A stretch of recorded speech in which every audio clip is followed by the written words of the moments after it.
यानी हम मान ले कि नीतीश कुमार जी मुख्यमंत्री बने हैं तो वो फर्जी मुख्यमंत्री बने हुए हैं। लालू जी कहते हैं वोट का राज मतलब छोट का राज। कि आपने जो है समय हमको दिया है अपने पक्ष को रखने का, अच्छा होता कि एसआईआर के विषय में सभी दल को जो है एक एक बार इस लोकतंत्र के मंदिर में लोकतंत्र को बचाने के लिए अपनी बात को रखने का मौका मिलता था। अध्यक्ष महोदय, संविधान में हम सब लोगों को ये अधिकार मिला है कि जो भी व्यक्ति 18 साल का अगर हो जाए तो उसको एक वोट देने का अधिकार है, चाहे कितना अमीर से अमीर व्यक्ति हो या शक्तिशाली व्यक्ति हो या अंतिम पैदान पे खड़ा हमारा व्यक्ति हो। इस संविधान ने सबको इक्वल पावर दिया है, समान अधिकार दिया है। और आप जानते हैं महोदय कि हमारे एसआईआर जो प्रक्रिया हो रही है, हमको इसका विरोध नहीं है, एसआईआर का विरोध नहीं करते, लेकिन जो प्रक्रिया, जो पारदर्शिता होनी चाहिए, ईमानदारी से निष्पक्ष होकर के चुनाव आयोग को काम करना चाहिए था, वो ये काम नहीं कर रही। इसका हम इस सदन में हम खंडन करते हैं और ये सच्चाई है महोदय। मतलब चुनाव आयोग का ये कहना है कि हम जो है कंप्लेंट मिला कि बाहरी वोटर आ गए हैं या बाहर के अंदर आ गए हैं, ये उनके न्यूज के सूत्रों से मिला। शर्म की बात है कि अभी भी इतना बड़ा ड्राइव एसआईआर का चल रहा है और इलेक्शन कमिश्नर अब तक जो है प्रेस कॉन्फ्रेंस करके अपने पक्ष को नहीं रखे हैं और सूत्रों से खबर मिलती रही है। 2003 में यह ड्राइव हुआ था महोदय, जब अटल जी की सरकार थी, उस समय 1 से 2 साल लगा था इसको करने में, और अब ये जाकर के हो रहा है। यानी इन बीच में 2025 और 2003 के बीच में कई चुनाव हो गए। यानी हम मान ले कि नीतीश कुमार जी मुख्यमंत्री बने हैं तो वो फर्जी मुख्यमंत्री बने हुए हैं। मोदी जी का चुनाव हुआ तो वो फर्जी मुख्यमंत्री बने हुए हैं, या हम जितने विधायक हम भी चुन करके आए हैं तो वो फर्जी वोटर से आए हैं। तो इसका माने क्या है महोदय? ये सवाल ज्यादा हम समय नहीं लेंगे महोदय। 4 चीजों को लेकर के हम लोगों ने सवाल जो है पूछा था। एक समय को लेकर के, अगर आपको कराना ही था तो फरवरी में एक नया लिस्ट आया था वोटर लिस्ट का। अगर आपको इतना ही कराना था, इतना ही कंप्लेंट था, तो आप लोकसभा के चुनाव के बाद आप प्रक्रिया शुरू कर देते।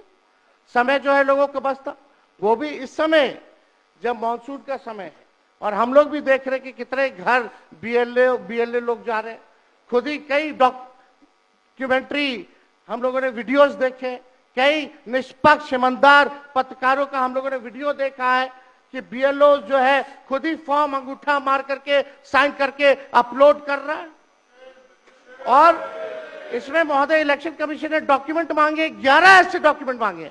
पहले बता दें, डॉक्यूमेंट के मामले में चाहे मैट्रिक का हो, चाहे बर्थ सर्टिफिकेट हो, डेथ सर्टिफिकेट हो, बिहार सबसे फिसड्डी राज्य है डॉक्यूमेंट के मामले में। मात्र 2.3% जो है बिहार के लोगों के पास वो डॉक्यूमेंट है महोदय।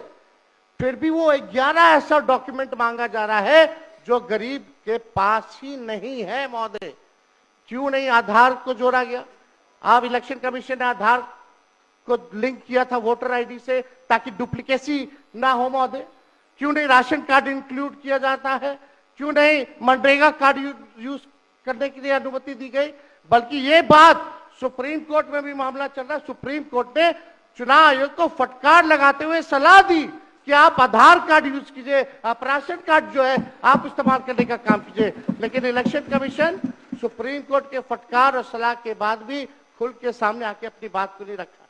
4.5 के बाद के डॉक्यूमेंट को लेकर सवाल है। 11 ऐसे डॉक्यूमेंट जो गरीब के पास नहीं है, कहां से हो जाएगा? डॉक्यूमेंट बनाएगा 25 दिन के अंदर? अब तो समय भी खत्म हो गया। कहां से? 4.5 करोड़ लोग, बिहार के लोग जो है बाहर पलायन करते हैं। राज्यसभा में ये हमारे सांसद द्वारा सवाल पूछा गया, लेबर मिनिस्ट्री जवाब देती है कि लगभग 3 करोड़ बिहारी रजिस्टर्ड है लेबर जो बाहर रहते हैं। तो नॉन रजिस्टर्ड को आप मिला ले तो 4.5 करोड़ जो बिहार के लोग जो है वो बाहर रहते हैं। कुछ काम के लिए जाते हैं, कुछ छोटी अवधि के लिए जाते हैं, कुछ लंबे अवधि के लिए जाते हैं, लेकिन वोट देने वो बिहारी आते हैं महोदय। अब डर है कि उन लोगों का भी जो है वोटर लिस्ट से नाम जो है महोदय कट जाएगा। और चुनाव आयोग कौन होता है नागरिकता साबित करने वाला? ये काम भारत सरकार और गृह मंत्रालय का काम है। चुनाव आयोग का काम है निष्पक्ष चुनाव कराना। कहीं कोई कानून में अगर लिखा हो कि नागरिकता की बात है। यहाँ 2 उप मुख्यमंत्री बैठे हैं, दोनों उप मुख्यमंत्री सूत्र के हवाले से बयानबाजी शुरू कर दिए कि बांग्लादेशी आ गया, नेपाली आ गया, म्यांमार का आ गया। कल परसों ही सुन तो लो भैया, पर एक मिनट अध्यक्ष महोदय सूत्र को क्या कहते हैं आप? को कमजोर समझते हैं कि खड़े हो जाते हैं उनके पक्ष में। अध्यक्ष महोदय बोलने दीजिए। सुप्रीम कोर्ट एक मिनट सुप्रीम को एक मिनट अपने पार्टी के नेता की बात भी नहीं सुनना चाहते हैं आप ही लोग शोर कर रहे हैं। बिना अध्ययन करके आते ये तो दिक्कत बोलिए। है। सुप्रीम कोर्ट में मामला अध्यक्ष महोदय चल रहा है और कल ही चुनाव आयोग ने एफिडेविट चुनाव आयोग में हलफनामा दिया है 780 पेजों का। उस 780 पेज में कोई विदेशी, नेपाली, बांग्लादेशी, म्यांमार, घुसपैठिए का कहीं भी जिक्र नहीं है, कहीं भी जिक्र नहीं है। तो आप जब इलेक्शन कमीशन नहीं मान रहा है, जब इलेक्शन कमीशन नहीं मान रहा है कि कोई घुसपैठिया नहीं है, कोई भी, अरे भाई सुन लो ना, आप अपनी बात कहिए ना, अपनी बात कहिए। कोई बाहर वही विदेशी के वोट से नरेंद्र मोदी प्रधानमंत्री बन गए, नेता विरोधी दल इधर वही देख के बात विदेशी करिए। वोट से नरेंद्र मोदी जी प्रधानमंत्री बन गए। अरे अब तू चुनाव जीत गए। नेता विरोधी दल इधर देख के बात करिए ना, इधर देख के बोलिए। इधर देख के, उधर क्यों देखते हैं आप? इधर देखो यार, इधर क्या देखो। बैठिए प्रेम जी, बैठिए। बैठे मत बोलिए, बैठ जाइए। आप भी बैठे मत बोलिए। फरवरी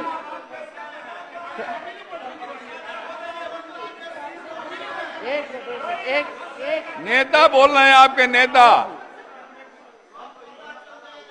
एक मिनट अध्यक्ष महोदय, अभी दूध का दूध, पानी का पानी हम कर देते हैं। अभी सुनो भाई, बीजेपी के 52,986 पंजीकृत बीएलए ने कभी भी विदेशी नागरिकों के मामले चुनाव आयोग के सामने नहीं उठाए। बीएलए आपको जो इस संबंध में कहना कहिए ना, ये आरोप प्रत्यारोप का जगह नहीं भैया। ये विषय वैसा नहीं कि इसमें आरोप प्रत्यारोप किया जाए।